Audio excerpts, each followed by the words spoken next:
మా జగనన్నని గతంలో ఎవరో పెద్ద మనిషి అన్నారు బ్రో. పరదాలు చాటును తిరుగుతాడు, పరదాలు కట్టుకొని తిరుగుతాడు మహారాణిలాగా అని. ఇదిగో ఈ పెద్ద మనిషి అనుకుంటా. యోధుడు, వీరుడు, అతి భయంకరుడు, యమకింకరుడు, ఇంక ఎన్నుంటే అన్ని ఈయనకే సాధ్యం. పరదాలు కట్టించుకుంటావు మహారాణిలాగా పరదాలు కట్టించుకుంటావు రోడ్డు మీద వెళ్తుంటే పెద్ద మనిషి.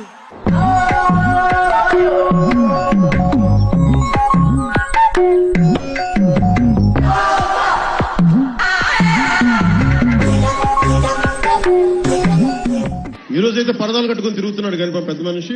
ఎవరు చేసిన కర్మ వారనుభవించక ఎప్పుడైనా తప్పదన్నా, అసలు వడ్డీ తోటి సిసలుగా ఫలితంబు అనుభవించుట తథ్యమన్నా.